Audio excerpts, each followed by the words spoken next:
Africa currently, they have huge water restrictions and they go down to about 18 gallons of water a day. In the Navajo Nation, 40% or less have clean running water or toilet water for their houses, which is not a lot compared to what we are allowed to use, even though there's enough water in the world for everyone.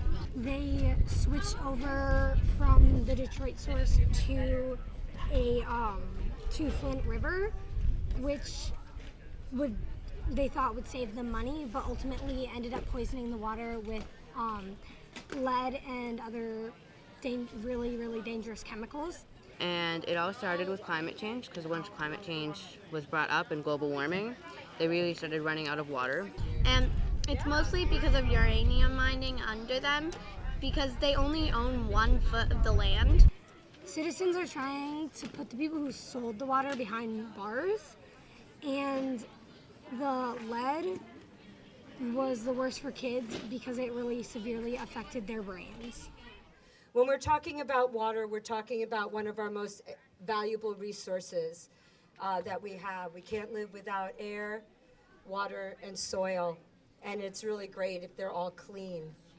And so this water walk and this partnering with Hilltown Charter School and the schools in Easthampton, we're partnering in regards to an issue we care deeply about. And we're really glad that you're all here to join us. Right now,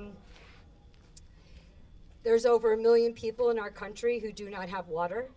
And if you really start researching it, you'll actually be kind of shocked. I know when I first started getting into this, I figured that everyone in this country obviously had water, and it was the folks in developing countries who didn't have water. But we're bringing, as you walk around today, you're going to see different tables and research that kids have been doing on different areas in the world where water is scarce. And you'll see that they're addressing issues in our country where water's either polluted, our waterways are polluted, there literally is no water. Uranium is, you can't tell if uranium is in water. It looks clear, the water looks clear, it smells good, but in fact it will poison you. Please notice that right here we've got, what are they called? I think they're called QR codes. See, you can tell I'm old. The QR codes are all over the place where you can easily use your cell phone to donate to either Kalthana India or to the Navajo Water Project. This is a village to do the work that we're doing. Each one of you matters, each one of you counts. We could never do anything that we're doing without all of you. We create the road and you walk down it with us. So thanks so much, everyone. All right, Michaela. Woo! Again, my name is Michaela Henley. I work for the organization We Charity, which actually has the initiative of the We Walk for Water event. We Charity's mission is to make doing good doable, and we do that in a variety of ways.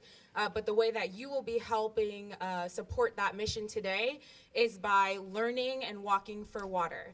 So we have academic programming so that to support kids in their learning about water issues in their communities and across the globe. And then we also have a fundraiser called We Walk for Water, where you can raise awareness about water and raise funds to donate to one of the We Villages communities that we work in. I didn't know as much about the issue of water before I started working at We. So regardless of my organization, this is an important issue that we should all care about. And we are trying to eradicate the issue of inaccessibility to clean water and make sure that we are actually working to preserve water. It is one of our most important natural resources, and we're losing it. 2 facts I'd like to leave you with. So if you don't remember anything from today, I hope you share these facts with people, is that in the world, the population at this time is approximately 7.53 billion people. And out of 7.53 billion people, 4.5 billion, that's close to 60%, if not 60%, do not have access to clean water systems and sanitation. That's more than half of the country. And we don't know that, or we don't feel that, because we live in a country where we have sanitation and systems in place. And then you just heard Ms. Breyer even say that even within this country, there are communities who don't have access to those systems. So this is a huge problem.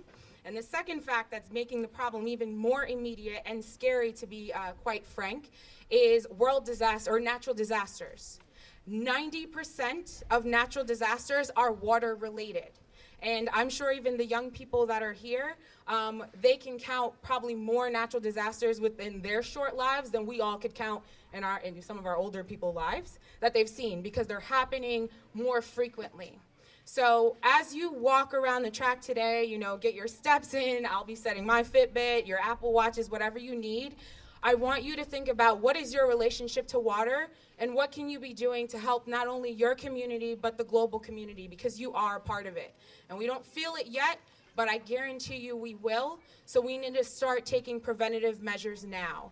Think about water when you're cooking, think about water when you're eating, think about water when you're in the restroom, think about water today when you're thirsty and you're fortunate enough to reach for a bottle and drink from a source of clean water. It cannot go away from our minds. We're walking today on a beautiful day, but this is a real issue. And with that, we're gonna start the water walk. I wish I had but go. Oh, wait. Oh, yeah, do you want it? The band. All right, the cymbals are gonna kick off the water walk. Something fancy. All right. There we go. Woo!